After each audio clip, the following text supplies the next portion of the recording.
at this lazy guy. Look at you. You're so lazy. You don't move for shit. Say bye.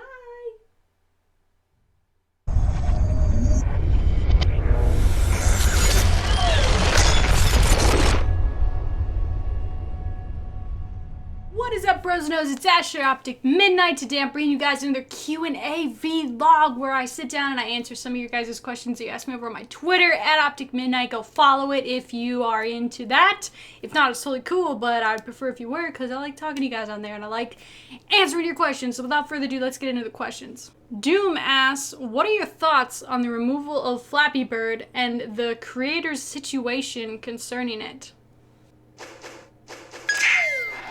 My thoughts on the Flappy Bird situation. This game comes out. It's a really simple game, really easy to make. I forget how much it costed him to make it, but it really wasn't that much money, and he ended up making $50,000 a day. You know, I mean, that was within the last week. Well, I don't really know how long Flappy Bird's been on the marketplace, but I know that it just kind of blew up within the last week, and it's already taken off the marketplace because the creator could not handle all the mass amounts of feedback, which is totally understandable.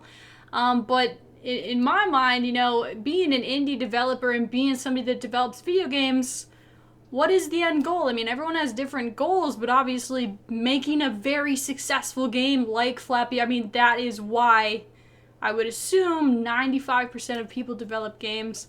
And I don't know, the fact it's off the marketplace, I understand it because, I mean, you gotta take the bad with the good, and if you can't do that, then you can't. So it's understandable, but also kind of weird. Also, I heard the weirdest part to me is that, like, iPhones with the game on it are going for, like, thousands of dollars, hundreds of dollars. So I have a really awesome iPhone 4S here. It has Flappy Bird on it. I will let you guys know that my high score is 11, so, you know, beat that. Suck it. Lunchbox wants to know, now that Dexter and Breaking Bad are done, what shows are you currently planning on watching? Well, The Walking Dead came back last night, which was pretty crazy. I actually was getting, I'm not going to spoil anything, by the way. This is a non-spoiler alert. I'm not going to spoil anything. If you haven't seen it, obviously. I really did not like the last season and a half of The Walking Dead. I was falling asleep every week. It was like all this build-up, and then like the last 10 minutes would be exciting. But the direction the show's going now, I'm much more interested in now, so I'm excited about that. And also, True Detective is a show that I really wasn't sure that I'd be into, but I'm actually, like, I really am into the style of the show and how it all seems to be playing out. That's a really interesting show to me as well. Optic for Life wants to know, do you know what Flamesword is moving into the Optic House for? If not, what do you think he is moving in for? I actually got the opportunity to meet Flamesword at the Titanfall event last week, and he is a really awesome guy. I actually got to talk to him a lot, and I do know what he's moving into the house for, but I will let him and the guys inform you guys what that will be. All I can say is that I'm excited about it. Thomas wants to know, are you ever going to stop by the Optic House and chill? I live near Minneapolis, and the Optic House is near Chicago. It's about 8 hours away from me. There's been talks about me going down there for separate, you know, maybe possible streams or just, you know, kind of events within the house. But that would depend on the future. Obviously, if I got invited out for something particular, I'd definitely be down to go because it seems, I mean, it seems like a really cool place. Obviously, a place where the main focus is content creating and competitive gaming. That kind of sounds like my thing. So it's really cool what the Hex has done with the team as far as having a house. And like I said, if there was like a certain stream or event that I could go for, I'd definitely be down. Skater asks, how was the Titanfall event and the plane ride to LA? Well, the Titanfall event was awesome. I really can't say anything else besides that. I will be coming out with my footage very soon. Wednesday. Sorry, my throat. Yeah, that will be more information coming out, exclusive footage on my channel, so make sure to subscribe for that. But as far as the plane ride there, I actually had to take 2 planes. I flew from Minneapolis to Dallas. The Dallas airport is huge, by the way, especially compared to the Minneapolis airport. And so I was flying with Minnesota Burns. You guys know Burnsy. We actually were on the same flight. It was so weird. I got seated next to Burnsy on the first flight, which was pretty cool. But we were both so tired. It was like super early in the morning. We were just sitting there like... But anyway, I flew to Dallas, and then I flew from Dallas to LA on a 777. If you know what that is, it's like a gigantic plane. There's like there's an aisle of 2, an aisle of 5, and then an aisle of 2 on the plane. So if you got that middle seat in that 5th row, or in the 5-row seating, that I felt so bad for those people, but I ended up getting lucky with an aisle seat. But it was probably the worst flight I've ever been on, not in any sort of turbulence aspect, but just the amount of people. I don't like being like stuck with a large amount of people. I don't think anybody really does. And getting off the plane was a hassle, and the descent, because it was such a large plane, was really weird. So it was what it was. Either way, I got to LA safe, so that's all I can ask for, and it was a really good time. Adam wants to know, are you ever going to do a meetup with your fans? I'm not really sure about the whole meetup thing. I mean, I'm from Minnesota. I don't know exactly how many people would want to do a meetup, but a good place to meet me is places like MLG events. I do plan on going to MLG Anaheim this June, I think it is, so I'll be doing that.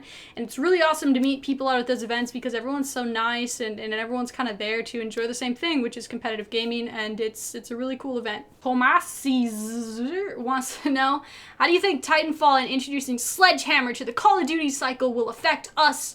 Do you think Call of Duty will die? No, Call of Duty is not going to die. It is the largest first-person shooter console freaking franchise out there right now. There's no way that Call of Duty is just going to die because a new first-person shooter comes out. It is a very successful franchise. However, with Titanfall coming out, I think that Titanfall marks the start of an also could be very successful franchise in the first-person shooter console aspect, and even on PC because it is coming out on PC. So that is going to be something excited to see. It's going to be exciting to see how that all unfolds. However, I don't think that one game, Titanfall, is going to devour an entire franchise such as Call of Duty. Call of Duty's been building itself up for years. It's available on so many platforms. It's going to be hard to kill that game. What do I think about Sledgehammer Games coming in as a third developer into the Call of Duty franchise? I think it's a good thing. Obviously giving developers more time, like Treyarch, I'm assuming, has been working towards or on the new Call of Duty for 2015 since Black Ops 2 came out. I'm imagining that they've been kind of making forward progress. By the time that comes out, that will have been 3 years in the development cycle, which is pretty insane if you think about it, and that's a good thing. That's a good thing for Call of Duty. As far as Sledgehammer Games themselves, if they're a good developer, I don't know. I mean, obviously they were a part of Modern Warfare 3.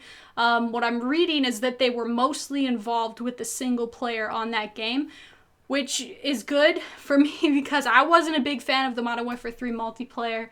But also that's kind of, what other multiplayer has Sledgehammer worked on? What engine are they going off of? Are they just taking the Infinity Ward structure and just kind of manipulating it to what they want? Or what exactly are they doing? I don't know. I'm not a developer. I don't work for any of these companies. So obviously I'm not speaking on behalf of them, but I think that it's a good thing overall for Call of Duty as a franchise. If they want to keep growing, they need to be putting more work into the games because these are yearly installment games. There's not a lot of games, first-person shooters, just competitive titles that come out with a yearly title.